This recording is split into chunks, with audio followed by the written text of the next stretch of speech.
As you can hear, it is an absolute buzz of activity behind us. Is it your first time at Money 2020? It's not. It's actually my second time around, and Innovate Finance have been coming to the conference for a number of years now. But it is a little bit of a different scene. Last year we were riding on the high of a post-COVID investment boom into FinTech, and this year we're once again in uncharted territory. So different but equally exciting. I do want to give a very personal shout out to the Innovate Finance team. It was an absolute pleasure working with you on the Open Finance Index, and the feedback that we got from the community has been amazing. Where are you seeing adoption in the market for services that use open banking data? Well, that's actually really interesting because we're seeing a pretty rapid diversification of how open banking data and open finance data is being used. You know, we see companies like EPAM working with a lot of their own partners across payments, fraud prevention, and improved customer service. And what's really interesting about that open data is the ability to find nuanced narratives for companies to leverage that data and fill in the gaps between their understanding of their own customers. And how that data is being used is for a number of different services, whether that's fraud prevention, improved payments, better KYC, and with the rise of artificial intelligence as well, I think it's going to grow even more. How do you think it's going to bring sort of opportunities to people in the open banking, open finance sector? Well, this is music to my ears because it's kind of a pet passion of mine, and I'm a big believer that AI, it's something that we've been fascinated with as a civilization since literally ancient Greece.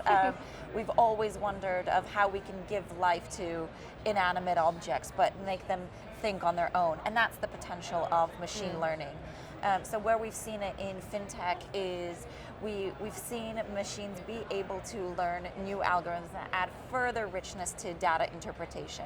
That means better behavior economics for companies to understand their own customers, and it also means for customers to feel more empowered about how their data is being used and get a better sense of understanding of where their data can be used and how they can be better serviced and start to ask for better services. So you have a very welcoming, positive. Well, I think what a lot of people have a misconception about is that machines have an agenda. And they don't. Machines have the capacity to learn much faster than us, that's true. But we have an opportunity to put in exactly what we want to get out. So if we actually teach a lot of these systems that we value ethical behavior in business, that we value ethical behavior and a duty of care to customers in FinTech and finance, then that's what algorithms will pick up on. I mean, how close do you think we are to realising the vision for open banking since it's been 5 years? Are we nearly there? Is it so much more to achieve? Well, the UK in particular is one of the leaders in implementation, and it's going to be, I think it might take a few years of comparing where the UK is compared to other markets. There are some markets that are more market-led in their implementation, and there are some that are much more regulatory-led. Personally, I think the UK, for being a democratic country where you cannot just impose a new regulatory system overnight, it's actually doing really well. And I would love to see more dialogue between different finance players, whether it's incumbents and some of the FinTechs, bringing more dialogue together to actually encourage the regulators to keep going at that speed. What's the most impressive open banking case study that you've seen, or implementation that you've seen? Oh, that's another really interesting one.